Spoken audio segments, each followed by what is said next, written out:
They had flush toilets, grid-planned streets, public bathhouses 4,000 years ago. Their cities were cleaner than most of the world would be until the 1800s. And after 100 years of trying, we still can't read a single word they wrote. So who were they? That's the strange part. Nobody can fully tell you. This is real. Around 4,500 years ago, at the very same time Egypt was raising the Great Pyramid, a civilization rose along a great river system in what's now Pakistan and northern India. And it was enormous. Bigger than ancient Egypt and ancient Mesopotamia combined. You studied both of those in school. This one, you've probably never even heard its name. Historians call it the Indus Valley Civilization, and it breaks almost every rule you think you know about the ancient world. No giant temples to god kings. No royal tombs packed with gold. Astonishingly little sign of war. And a written language that has defeated every code breaker on Earth for more than a century. So here's my promise. By the end of this video, you'll understand how an ordinary family had a private bathroom that drained into a covered city sewer before most of the world had paved roads, and why a civilization this advanced could slip out of history almost without a trace. Stay with me. The ending is not what you think. But first, you have to see how advanced these people really were. Forget mud huts. Picture a real city. Streets laid out on a grid, crossing at right angles, like Manhattan, 4,500 years before Manhattan. Now look down. Running underneath those streets is a covered drainage system, brick and stone channels carrying waste out of the city. And here's the part that should stop you cold. Many homes had their own private bathing room and toilet connected straight into that network. Would you have guessed any of this was 4,000 years old? Think about it. While much of the world was still going in the open, an ordinary family here could close a door and use indoor plumbing. London, capital of a global empire, was still pouring raw sewage into the Thames in the 1850s. These cities had covered sewers carrying it away 40 centuries earlier. And in their greatest city, Mohenjo-daro, they built something remarkable, a giant sealed water tank, brick-lined and watertight, the size of a small pool. We call it the Great Bath. It's the oldest of its kind ever found, and it beats the Roman baths by 2,000 years. So these were not simple people. This was real engineering, which raises a quiet, unsettling question. Who organized all of this? Here's a clue, and it only deepens the mystery. Pick up a single brick from one of their cities and measure it. Now travel 600 kilometers to a completely different Indus city and pick up a brick there. Same proportions. Exactly. Length, width, and height locked to a ratio of 4 to 2 to 1. The same recipe, everywhere, across an area larger than ancient Egypt and Mesopotamia put together. Roughly 1 million square kilometers. And it wasn't just bricks. Same with their weights. Tiny stone cubes, identical down to a fraction of a gram, in cities hundreds of miles apart. One rulebook, everywhere, as if the whole region shipped from a single factory. Now here's what gives historians chills. We've never found the factory. We've never found the king who wrote that rulebook. No emperor's statue. No throne room we can point to and say, there, that's where the power sat. The orders were everywhere. The ruler is missing. Quick thing. If a lost civilization with no visible king is the kind of mystery you'll stay for, tap subscribe, because what's missing from these cities is even stranger than what's in them. Okay, look at what isn't here. Every other great power of the ancient world screams its rulers at us. Egypt built mountains of stone as tombs for god kings. Mesopotamia carved its kings, crushing their enemies over and over into stone. So when archaeologists dug into the Indus cities, they expected the same. Palaces, royal tombs, monuments to some great conqueror. They found almost none of it. No clearly identified palace. No grand royal burial stuffed with treasure. No giant statue glorifying a ruler. And here's the one that truly stands out. Remarkably little sign of organized war. Hardly any weapons built for the battlefield. No throne room art of armies and conquest. No layers of burned, sacked cities like you find elsewhere. Open the entire photo album of this civilization, and there are almost no soldiers in it. Now, let me be honest with you, because this part matters. Little evidence is not the same as none. They did build walls and strong gateways. They had tools that could be used as weapons. And because we can't read their records, we simply can't say there was never conflict.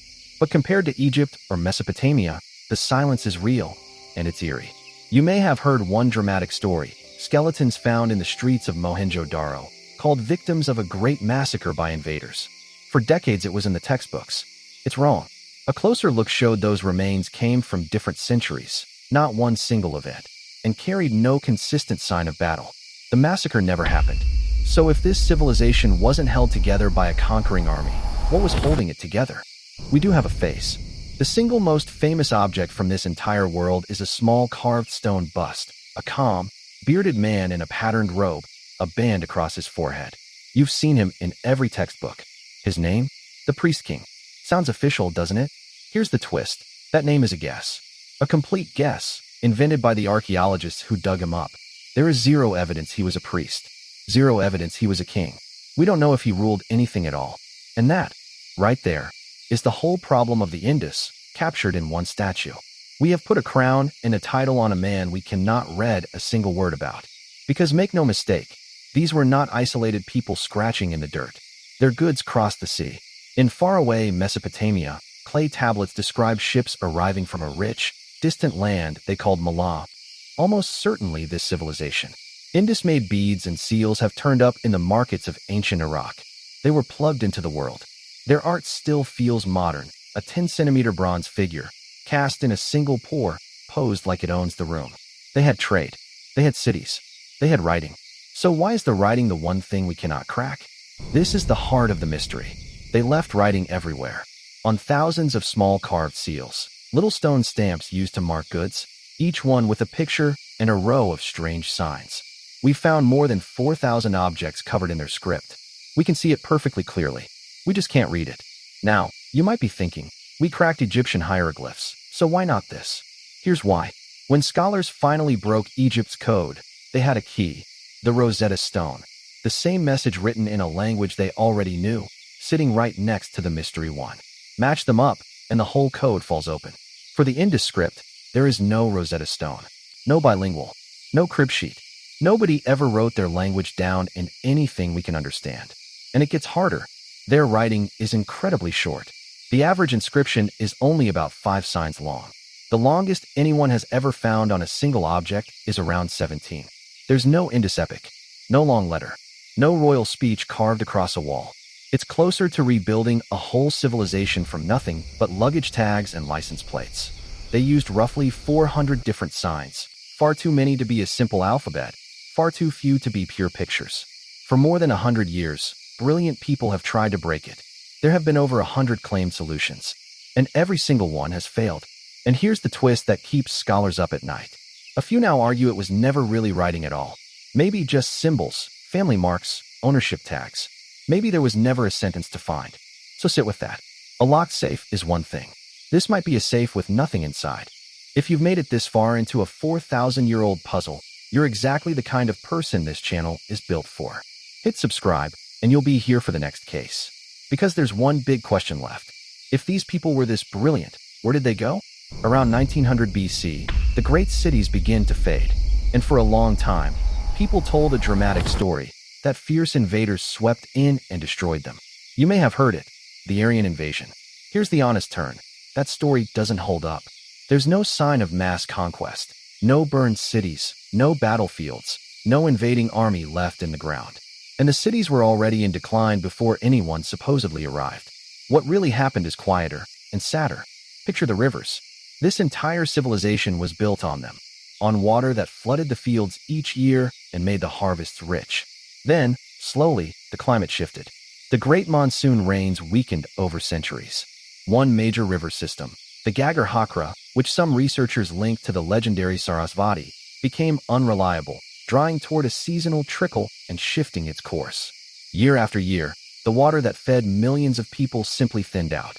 And here's the thing, they did not all die. There was no single, dramatic ending.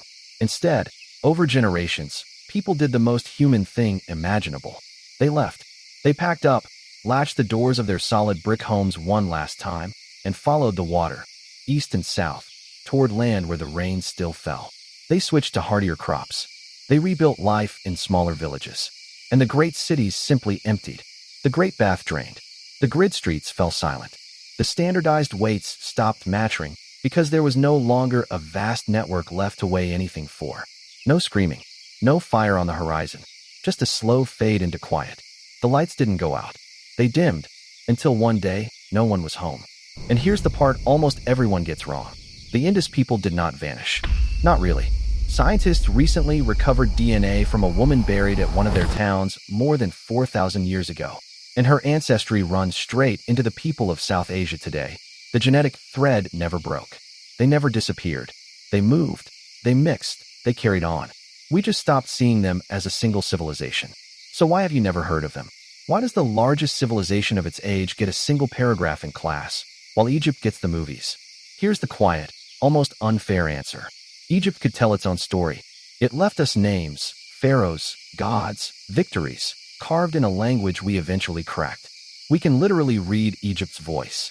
The Indus left us perfect cities and total silence. History remembers the ones who could narrate themselves. And the day someone finally reads that script, an entire lost world starts speaking again. So step back. The most advanced people of their age, indoor plumbing, a street grid, trade across the sea, remarkably little war, and the one thing we'd most want to ask them, we can't. They left us perfect cities and total silence. A written language that has kept its secret for 40 centuries. They engineered a world we couldn't match for 4,000 years, and we still can't ask them a single question about it. If that gives you a small chill in the year you're watching this, you're not the only one. So tell me in the comments, what do you think their writing actually says? And why do you think a civilization this advanced left almost no weapons behind? I read every guess. If you want more mysteries the experts still argue about, hit subscribe, and the next case file is already on your screen. We found a lost city with lasers. We found a vanished people with mud and DNA. So what else is out there, perfectly preserved, just waiting for the right person